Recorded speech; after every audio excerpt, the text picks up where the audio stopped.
What's up, everybody? Mark from Unique to You Nutrition here, checking in. I get this question a lot. So, it's been over a year. Actually, it's been a year and a half since you've taken the MRT test. How do you feel? And I have to say, I feel great.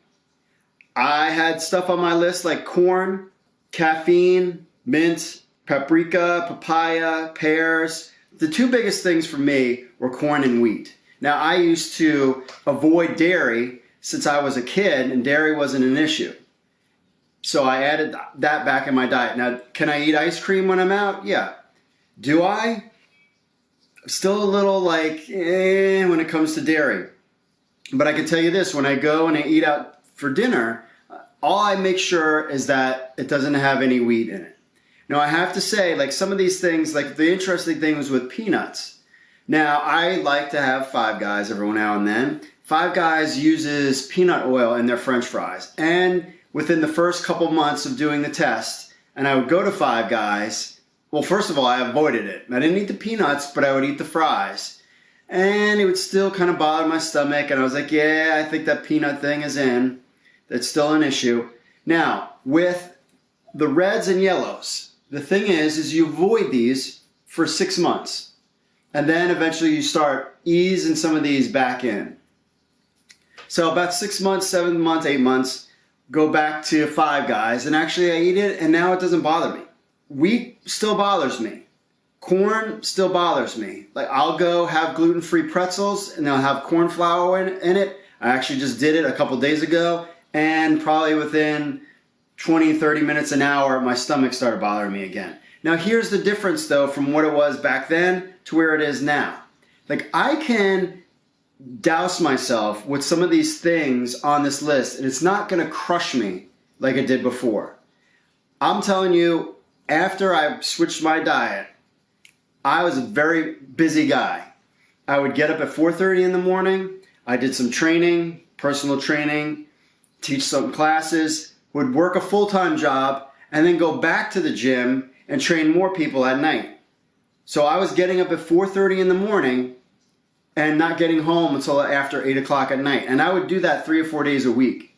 And I did that for over a year. Aside from being tired and exhausted from doing it, I don't think I could have done that if my diet wasn't dialed in like it was.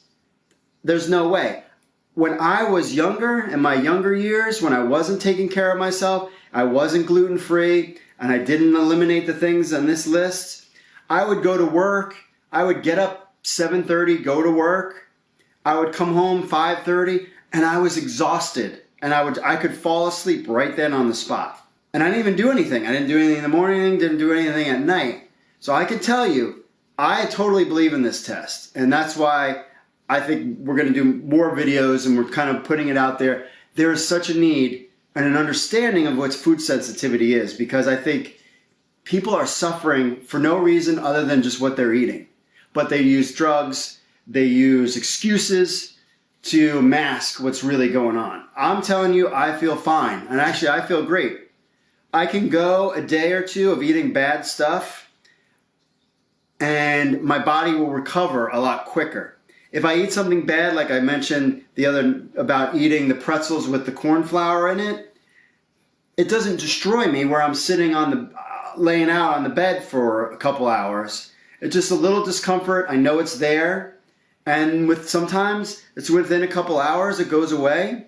Sometimes it might take the next day, but I mean I call it redlining my gut, where I'm actually eating lots of things that probably have stuff in it. You know, you're out with friends, you go out to dinner maybe once or twice on a weekend, and then maybe going out, getting dessert, like those type of things. Well, I'm sure I've gotten cross-contaminated with wheat. I'm sure there was corn involved in there. Who knows? For me, it was the red dye number 3 and red dye 40. I'm sure those were in there too. But I would recover. To the point where now, actually, I was avoiding chocolate because of the caffeine. I was so worried about it. And because I had reactions to eating chocolate. But like the red dye 40 and red dye 30 and all this other stuff, it doesn't bother me. Actually, it was really bad because, and my kids will laugh at me, but I kind of got obsessed with M&Ms. Now, I was avoiding M&Ms because I was afraid of the chocolate and the caffeine, but also the food coloring, the red dye number 30 and the red dye 40. I grabbed these. It has corn syrup in it, soy lectin. Is that on my list? No, it isn't. But it's got a bunch of the reds and such in here. And I eat M&Ms all the time. Now, eating a lot of M&Ms and your stomach is like Fort Knox, probably going to bother you. But my point is, my stomach is so much stronger than it was before. It's able to take a beating off of the different things that I eat.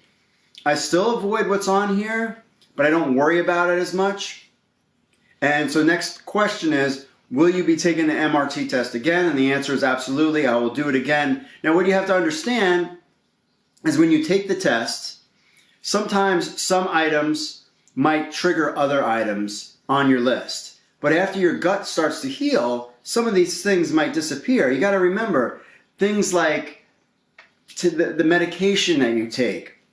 Or a lot of what we found when we're doing these tests with people is that when they eat the same thing over and over again, they're like, I always have a salad for lunch every day. They develop a food sensitivity. So you really have to mix up your diet. Even if you have no interest in doing the food sensitivity test, but you're looking to get some relief potentially from some of the things you're eating, if you are eating the same thing all the time because it's safe, eventually your body's going to get accustomed to it, and then you're going to start to have food sensitivity problems. So that's it. That's the change. If you're interested in the test, head over to uniquetoyounutrition.com to get information there. We'll have more follow-up videos, and definitely I'm going to do the test again. Again, it's been a year and a half. I feel great. It was funny because when I first did the diet and I got on the diet, my body fat went down to a level it's never been before. But then I discovered the bad things that I could eat and started eating that more. But I really feel like it dials in, and I am 100% behind this test. I've had my kids take it. My wife has taken it. And more people that we talk to that suffer are starting to take it too. If you're interested in the test, I will tell you this. You have to be all in. We've done this test numerous times for numerous people. And the one thing I tell them, before you're going to invest the time, you have to be in. So no matter what it tells you, you're in. Because we've had people take the test and then go into denial mode and say, well, that's interesting, but I can't do that. And I'm like, well, you're suffering because of what you're eating. And trust me, a lot of stuff that got eliminated, and from people that when we've done these tests with people, yes, there's going to be things that you like. There's so many different food combinations in the universe. I promise you, you'll find other things that you like. Just give it time, give it a chance. But I'm all in. The test made wonders for me. It answered so many questions, and we're just trying to just help as many people as we can. So thanks for checking in. I'll see you next time.